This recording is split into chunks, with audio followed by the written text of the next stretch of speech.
Hey guys, welcome back to my channel, or welcome to my channel. I'm Amanda, and in today's video we're going to be getting so much stuff done. I hope that it's really motivating for you and you can just put this on and work through getting some of your stuff done as well today.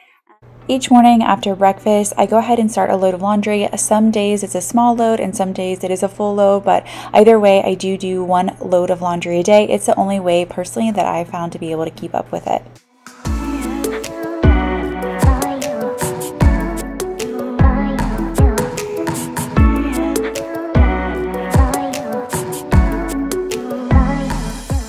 This past weekend, a few of my girlfriends and I did a weekend trip to Charleston, and we had such a good time. The weather was absolutely beautiful. We were actually quite shocked by it. And we just ate a lot of really great food. We found super cute French pastry shops and chocolate shops, and those were definitely kind of the highlights of the trip for me, but also just spending time together, being able to laugh and be silly and feel like we have no responsibilities just for a day. Something about, good company and good food is just so good for the soul, and to be honest, it really just refreshes me when I come back, and I don't know, it just helps me mom better just to take a couple moments away sometimes,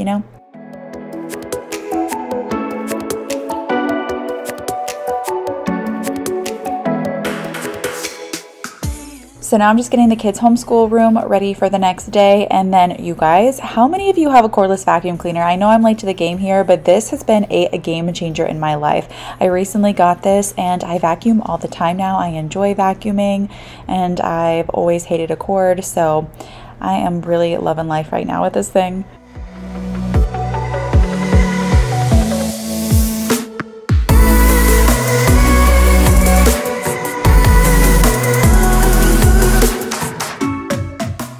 Something I do every week after getting groceries is I create a charcuterie drawer for the kids.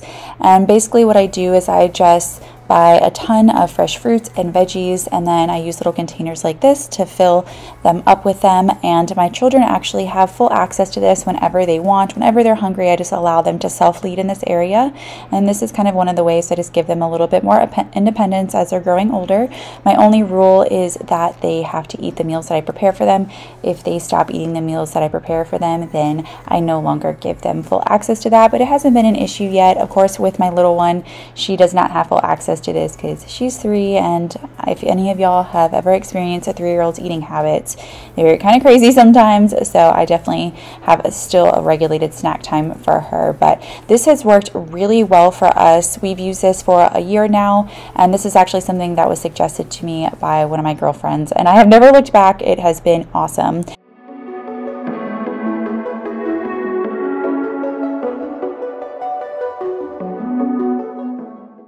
Something that I do that saves me so much time and money when it comes to preparing our meals and our grocery list each week is to have a home stock guide. Now, I do this for every category in my home, but particularly when it comes to my pantry, my fridge, and my freezer, this is where I see the biggest impact consistently. Not only does it help us from wasting food, but it keeps things from getting cluttered up, and it also is one less mental thing that's hanging over me each week.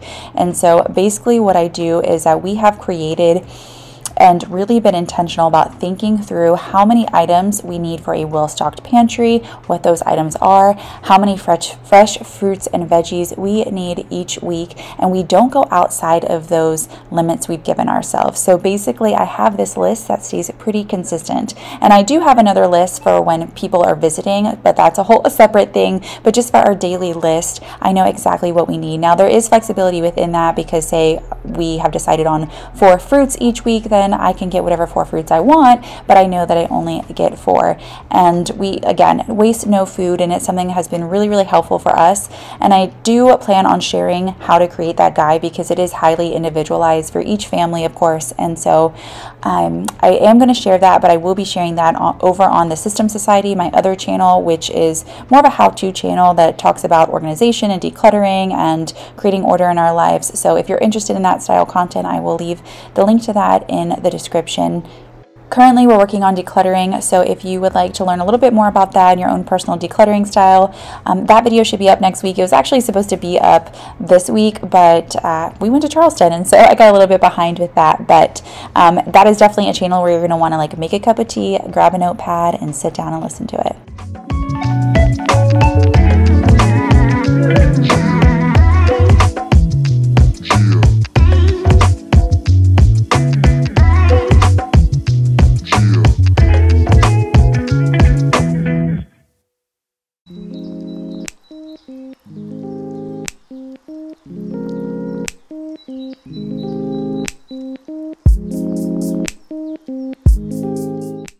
Now we're heading to Home Goods for some spring decor items.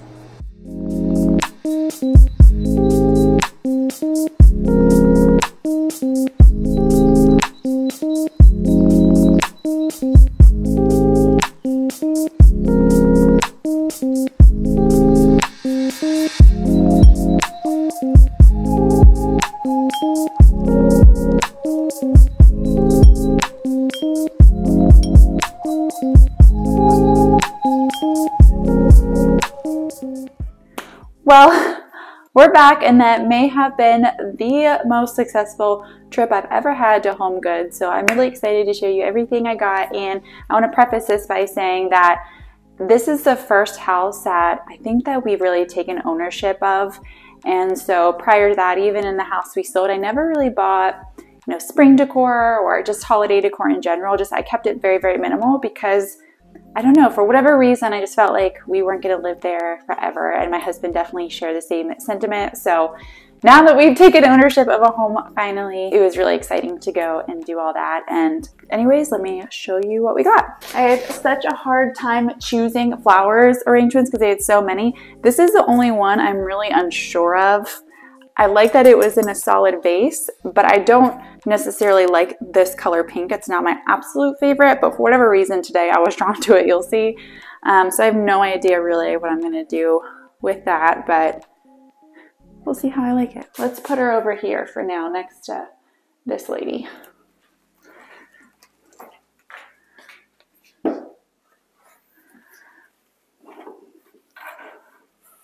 Okay, so the next arrangement I think is probably my favorite.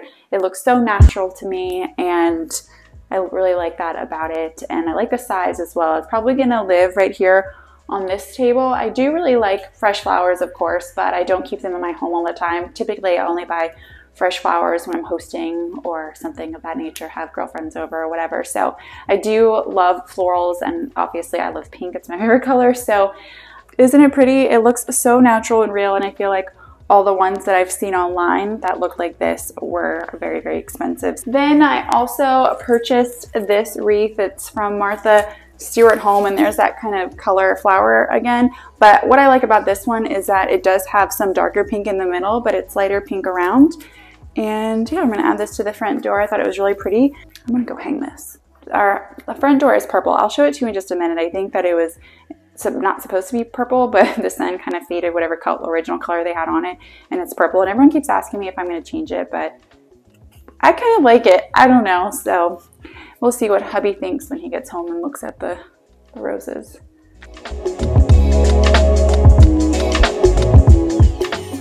Then I got this charcuterie board. It's actually listed as a cutting board, which is, I'll probably use it as both. And I like the size of it. I usually keep, whenever I buy groceries, I usually try to buy deli breads. And so usually I have a baguette, if not some kind of pretty looking loaves. And so I like to display them on things like this. And I didn't have one long enough. I wish they would have had two of these. So similar to my Valentine's Day video, I'm going to use this to make little cakes. I'm probably going to use that same confetti mix because it was so good. But since it has like these little divots here, I'll probably just get some different color icing and let the kids decorate them and just make that an activity on Easter or right before Easter. So I also got these paper baking and snack cups. I just love, they're very vintage looking. And I bought this for my oldest daughter. I thought it would be a great gift for Easter. And typically when it comes to holidays, we try to buy consumable items for the kids so we're not bringing a whole bunch of clutter into our house. And or if there is something that they need, we do tend to try to buy those items. So like for Valentine's Day, James really needed a long pair of athletic pants, and so we got him those. But usually it's stuff like bubbles, sidewalk chalk, you know, body products if needed, things like that, candies. And then Ems got this headband, and I thought it was so cute. They had another one that wasn't quite as big. But honestly, I think we're gonna share this because I really like it. I'm like all the girls in our family really love headbands. So I think I actually talked to Brooke this morning, and I was like, I think that we just need to kind of have a common space for all of our headbands because we all like each other's headbands and end up sharing them. So probably what we're gonna do. Surprise, surprise, another floral arrangement. I don't know how much you can tell, but this one, it's made out of kind of like this rubbery stuff. I don't know what it's called, but it definitely mimics flower petals pretty accurately. I would say the petals of this one definitely feel and look the most real of all the ones I got. And I love this shade of pink. This might end up in my bathroom. I really like this. This is the next thing I got, this little bust here. And I have a big bust there. And this girl's been with me for a really long time. I don't know if she'll permanently stay there. I feel like having these two busts, it's kind of overkill to be honest. But I plan on putting her in my kitchen. I don't know if I'm gonna keep her forever. So we'll see. She's kind of nostalgic to me of our old home, but.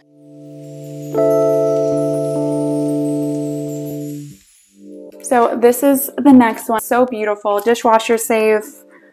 It's porcelain, microwave oven safe. I'm probably not going to use it in any of those places. I'll probably hand wash it and it'll just be for serving. But this is also, you can use this as a tray, serving dish, and I can use it to store items in the fridge because it's lidded, so I really like that. Okay, there might be a weird volume change because my little mic just died on me, but hopefully you can still hear me okay. I'll try to bump it up when I edit this, but sometimes it works, sometimes it doesn't. So this is the next one that I got. It has little birds on it and flowers. I love that it has the birds. I'm a big fan of watercoloring, and I pretty much only watercolor birds, flowers, and then sometimes I will do spring scenery as well. So this just called my name, and it's the same as the other one. It's kind of the 3-in-1 style. Yeah, oven safe, lidded baker. Use lid as a trivet or tray. So.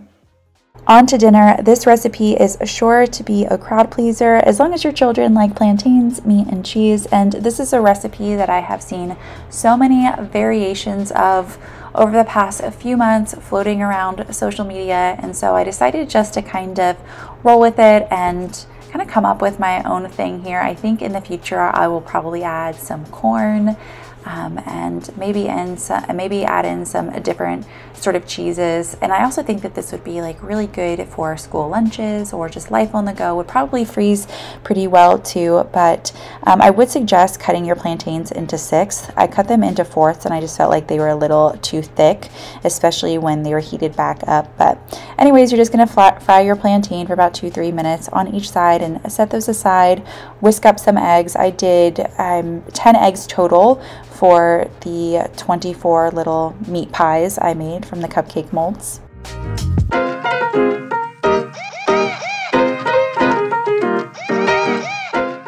2 pounds of meat was the perfect amount for 24 of these little meat pies. I don't know what else you would call them. And then I added in an entire packet of this carnita sauce seasoning. That seasoning is so good, you guys. I'm going to add it to my stock list because yum. I could use that on literally anything. That brand in particular, really good.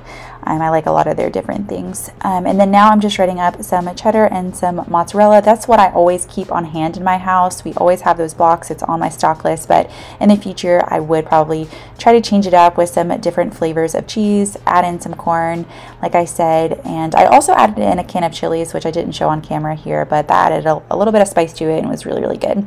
Once those plantains are done frying, you're going to go ahead and add them to your muffin pan and then add a little bit of that egg to the bottom, just enough to kind of coat it, and then go ahead and start scooping in your meat.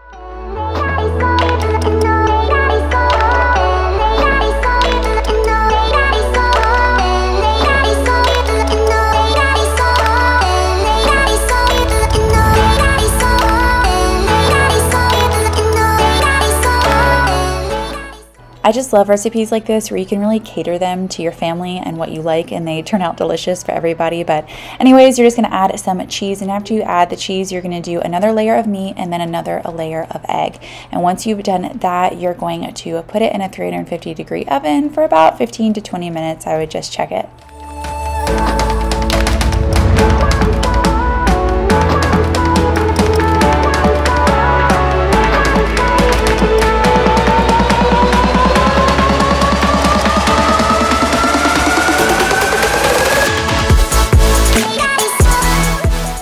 I took it out of the oven and added a little bit more cheese and stuck it back in for just a few more minutes. That's it for today, guys. Thank you so much for watching. Please consider liking and subscribing if you enjoyed this video, and until next time, bye.